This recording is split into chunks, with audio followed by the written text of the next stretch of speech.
So in my previous video, Why Counselling Fails Men and Boys, I went through a 2018 document called Working with Men and Boys, issued by the American Psychological Association, and how it kind of demonizes traditional masculinity. So it took great exception to concepts, or what it called values, that it associated with a masculinist ideology. Things like adventure, risk, and even achievement, it demonized in a way that it surely wouldn't do if it were talking about women, right, where it would probably champion such things. And also how it seemed to be really trying to just train men into being what it wanted them to be, rather than looking genuinely at what issues men and boys face and then trying to address those. So for a good example of that would be this quote that talks about allyship. So, quote, "When working with men and boys, psychologists should address privilege and power related to sexism to help them obtain the knowledge, attitude and skills to be effective allies and potentially live less restrictive lives." So those last two sentences are key there. Effective allies to who would be the question, and live less restrictive lives. So that's following on from what I was talking about in the last video, which is that the APA sort of patronizingly looks at men as leading restricted lives because in general we tend not to be as voluble about our internal emotional states. In other words, we don't talk about our feelings as much. And it pathologized that and said that was wrong and bad and led us to poor mental health, and that we should change that and learn to become much more comfortable with talking about our feelings, and specifically much more comfortable about showing ourselves as weak. And they literally use those words. So part of the traditional masculine ideology that it wanted to break and shatter and retrain was eschewal of the appearance of weakness, which it considered to be a fundamental value of traditional masculinity, which it is. And it demonized that and said men shouldn't do that. They should be happy with appearing weak as or vulnerable, as it again somewhat patronizingly considers women do, right? And I argued that that probably has not been profitable for men, their families, communities, or nations since like forever. And so there are probably extremely good reasons why men don't do that, and so on. But who are these effective allies? Why would men need to be allies, particularly in a document that's supposed to be talking about what helps men and boys? Why does being an effective ally help men and boys, and who to? Well, probably to women in a more feminist, from a more feminist lens.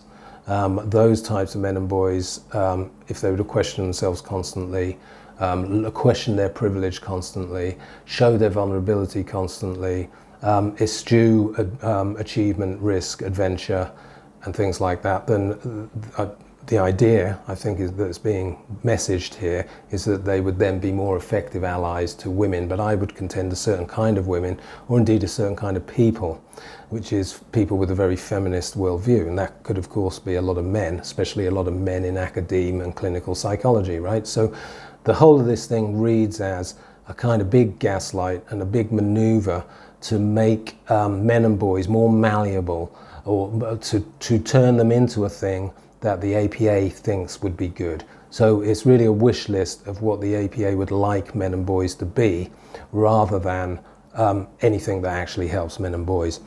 And guideline 3 was another thing I forgot to talk about in the previous video, which is really alarming. So guideline 3 in that document said psychologists can help men develop awareness of systems that assume cisgender masculinity expression as the expected norm. Now let me translate that gobbledygook for you. What that means is men will be mentally unhealthy until they realize that they should champion trans men and women.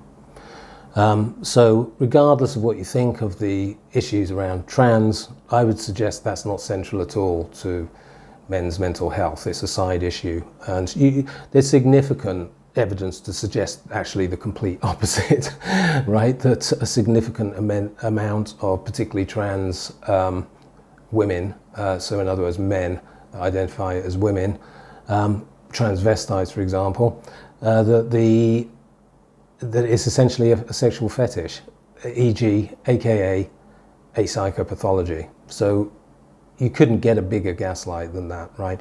Telling 99% of society, 99% of men and boys who aren't trans, that they're suffering from a psychopathology and their lives will be, and they will be harmed unless they recognize the normalcy of another group, which we now know there's significant evidence to suggest are actually suffering from a psychopathology, at least to some extent. So that is how alarmingly politicized the APA was by the end of the 2010s. And this is now rolling out into policy, into places like schools and into the arts and media and information, and results in things like the preposterous Netflix series or short film Adolescence, which is, again, it's one of the biggest gaslights that's ever been perpetrated on us as a society. And it's almost like it's out of the FSB KGB playbook. If you wanted to demoralize a society, there'd be no more effective way of doing it than demoralizing the young men and boys and gaslighting them and suggesting that they are predators and immoral and damaged goods if they accord to historically valid modes of masculinity, and that they must change that and become softer, more vulnerable and more emotive. Whilst at the same time, and I don't think there's necessarily any harm in this, encouraging women to do the opposite, but particularly it is demoralizing to boys and men to persuade them that they are the problem, really. So this all leads on to this discussion of toxic masculinity quite nicely, right? Because that was what historical modes of masculinity were labelled as towards the end of the 2010s. Risk-taking, adventurousness, combat sports, military discipline, male coalitional activity, particularly violent activity, all of these things were framed as toxic masculinity. Whereas the counter argument, of course, would be, no, it is masculinity, warts and all. It has obviously some uglier sides to it, but even those uglier sides, this is very subtle and nuanced. You can't issue an edict for an entire professional body saying that problematic forms of masculinity include violence, because there are obviously, violence, achievement, risk, adventure, anti-femininity, all these things that the APA pulled out of the air and framed as being toxic. It's much more nuanced than that. Even violence, which obviously objectively, or subjectively rather, it can be extremely unpleasant and in many cases entirely unnecessary and destructive, also has applications which could be life-saving. For example, having to do violence in order to protect your family that consists of children that can't protect themselves or something like that. So this whole thing is much more nuanced than the APA can seem to accept. And all of these types of what we would traditionally call mostly male attitudes, values, beliefs, behaviors got lumped in as toxic masculinity. But here's the problem with this, is it doesn't seem to have occurred to the APA and the psychological professional, the overwhelming majority of clinicians working in social work, counselling, psychotherapy, clinical psychology, that if traditional masculinity were the problem, well then things would be getting better, right? Because it's definitely receding, thanks in no small part to their furious social engineering attempts, right?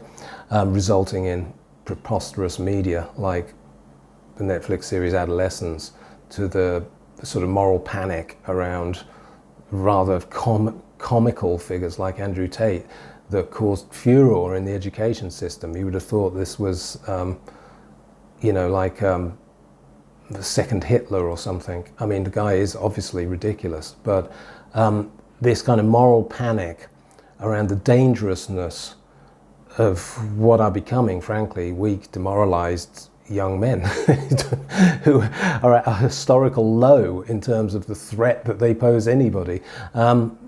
So this type of toxic masculinity, the reason it doesn't make any sense at all is for this reason. All of our most trenchant social problems, so what would those be? Drug addiction, increasing crime rates, increasing mental health problems, increasing unemployment. All of these issues have arisen at precisely the time where traditional masculinity is receding, right? So that's the problem with that, is that the more children, especially boys, become fatherless, the more our problems are increasing, including problems like sort of misogynistic, nihilistic figures like Andrew Tate, right?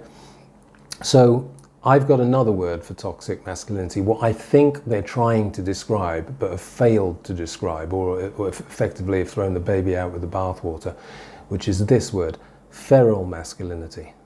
There is a thing called feral masculinity.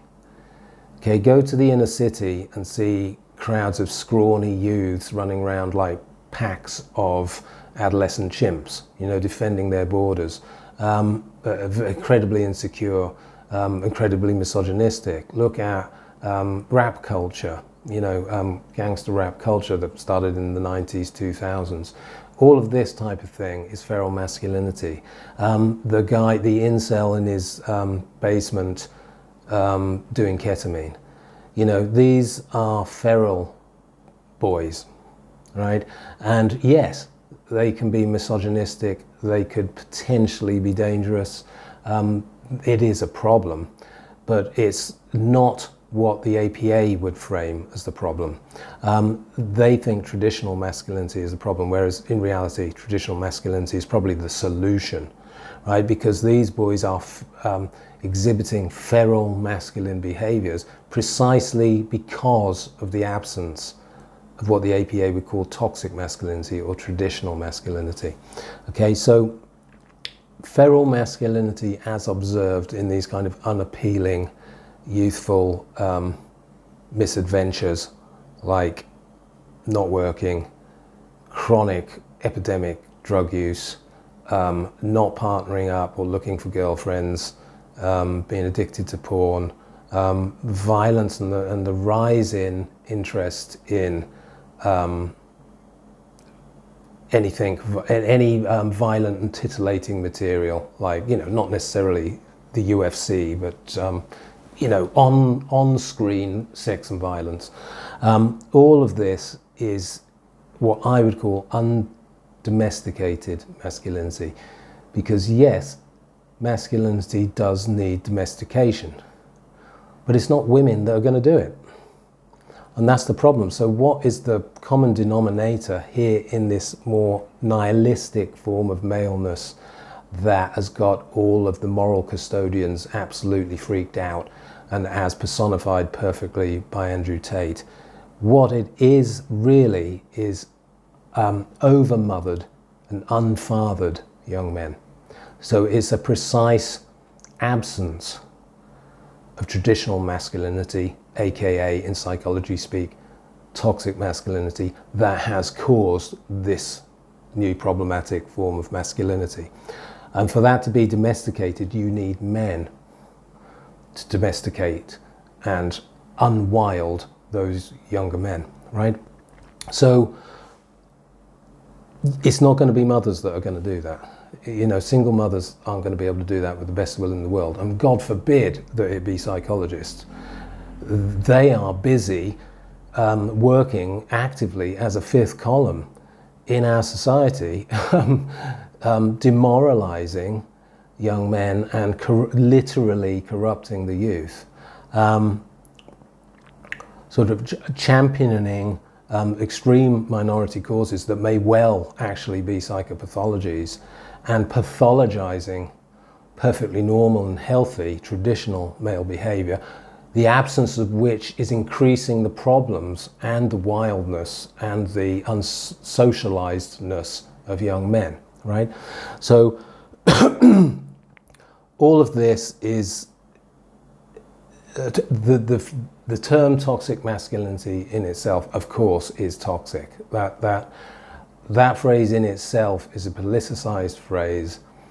It's almost perfect for undermining our society. It's a big gaslighting campaign. I'm not suggesting that that is conscious or thought through, or I'm not being conspiratorial about this. I don't think there's anybody behind this. It's just that it does look, it is coincidental that it is actually what an enemy state would do to you if they wanted to demoralize you, that they would do what the APA is doing, right? And many other groups have done, okay? So this whole idea of masculinity that was introduced by the APA as being an ideology is just a massive case of projection. What the guidelines for working with men and boys issued by the APA in 2018 was an ideology, right? So that is literally an ideology. So chastising men for failing in their emotional intelligence, rather than just understanding that quite obviously this is the way hormonally and biologically that men have worked for thousands of years.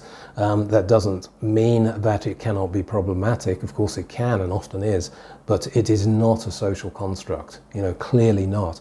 So chastising and demonizing that, suggesting what is really a predominantly feminine model of mental health as the model we should be using to socialize young men.